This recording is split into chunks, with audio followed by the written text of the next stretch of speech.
واقعہ حضرت خالد بن ولید رضی اللہ عنہ قسط نمبر 86 اپنا اسلامک اسٹوڈیو۔ آدھی رات سے کچھ پہلے بن سامر کو کچھ شور اور کچھ ہلچل سنائی دی تو وہ جاگ اٹھا۔ رات چاندنی تھی، اس نے بڑی اچھی طرح کچھ دور تک نظر آتا تھا۔ اس نے دیکھا کہ اینی اس کے پہلو سے غائب ہے اور ذرا ہی پرے اس کے دونوں ساتھی اینی کے ساتھ دست درازی کر رہے تھے۔ دست درازی بھی ایسی کہ اس کے جس دوست نے اینی کو اپنی پیٹھ پر ڈال کر طوفانی سمندر سے نکالا تھا، اس نے اینی کو نیچے گرا رکھا تھا اور اسے برہنہ کرنے کی کوشش کر رہا تھا، اور اس کا دوسرا دوست اینی کے دونوں ہاتھ پکڑے ہوئے تھا۔ بن سامر دوڑتا ہوا وہاں تک پہنچا۔ پہلے ایک دوست کے منہ پر گھونسا مار کر پرے گرایا، پھر دوسرے دوست کو بڑی زور سے لات ماری اور اینی کو بازو سے پکڑ کر اٹھایا۔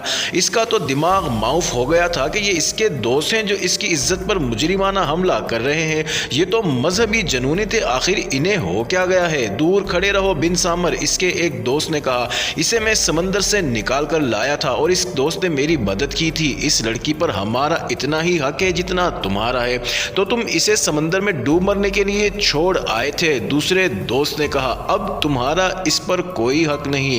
بن سامر نے اینی کو اپنے پیچھے کر لیا اور ان دونوں سے کہا کہ وہ تو مذہب پرست آدمی ہے، یہ حرکت شیطانوں والی ہے۔ اس نے انہیں یاد دلایا کہ وہ کس مقصد کی خاطر یہاں آئے ہیں۔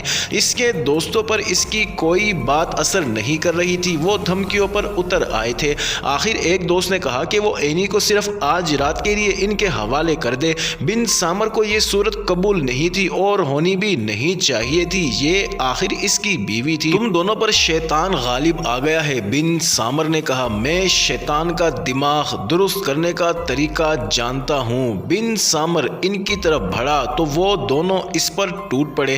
تینوں کے پاس کوئی ہتھیار نہیں تھا، ورنہ وہ لہو لہان ہو جاتے اور ان میں سے کوئی بھی ہو سکتا تھا۔ دونوں دوست بن سامر پر ٹوٹ پڑے اور اس پر گھونسوں اور لاتوں کی بوچھاڑ کر دی۔ بن سامر نے دونوں کا مقابلہ کیا، لیکن وہ بھی اسی جیسے جوان سال اور طاقتور تھے۔ اینی کمسن لڑکی تھی، وہ بن سامر کی مدد نہیں کر سکتی تھی۔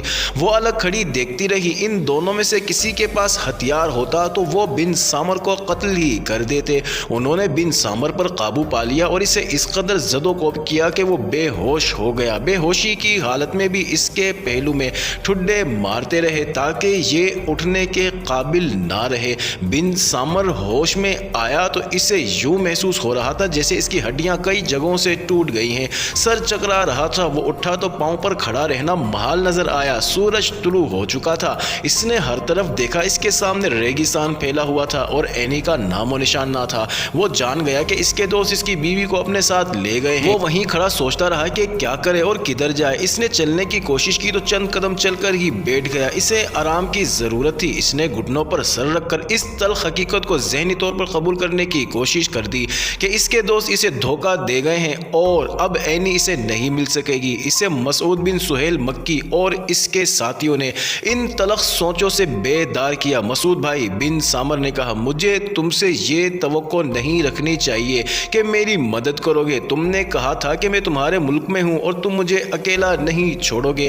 کیا میں یہ سمجھوں کہ تم میری ہر طرح مدد کرو گے؟ نہیں کرو گے۔ تم جانتے ہو میں عیسائی ہوں، تم آخر میری مدد کیوں کرو گے؟ میں مسلمان ہوں بن سامر، مسعود بن سہیل نے کہا۔ میں اسلام کے احکام کا پابند ہوں۔ تمہارا مذہب جو کچھ بھی ہے، تم ایک انسان ہو اور مصیبت میں گرفتار ہو۔ اسلام مجھ پر فرض عائد کرتا ہے کہ میں تمہاری مدد کروں۔ یہ بھی ذہن میں رکھو کہ اسلام کا یہ بھی حکم ہے کہ جو تمہاری زبان سے نکل گیا ہے وہ بھی عملاً پورا کرو۔ میں اور میرے یہ دوست تمہاری مدد کریں گے۔ دراصل تمہاری بیوی اس قدر خوبصورت اور دلکش ہے کہ اس کا جسم حاصل کرنے کے لیے کوئی پارسا بھی پارسائی سے دست بردار ہو سکتا ہے۔ بن سامر اٹھا، اس کے دوست بھی اٹھ کھڑے ہوئے۔ انہوں نے پہلے وہاں زمین دیکھی، وہاں لڑائی کے نشانات صاف نظر آ رہے تھے۔ مسعود نے ایک طرف دیکھا اور اکیلا ہی اس طرف چل پڑا۔ بن سامر کے دونوں دوستوں اور اینی کے نقوش پا صاف نظر آ رہے تھے۔ مسعود تجربے کار جاسوس تھا۔ اس نے دیکھا کہ بعض جگہوں پر قدموں کے نشان ایسے ہیں جیسے اینی کو زبردستی یا گھسیٹ کر ساتھ لے جا رہے ہوں۔ کچھ دور جا کر مسعود واپس آیا اور اپنے دوستوں کو بتایا کہ وہ کیا دیکھ آیا ہے۔ صحرا میں نقوش پا کو چھپانا نہیں جا سکتا اور یہ تعقب کرنے والوں کی بڑی ہی واضح اور قابل اعتماد رہنمائی کرتے ہیں۔ وہ دور نہیں گئے ہوں گے، مسعود کے ایک ساتھی نے کہا۔ دور جا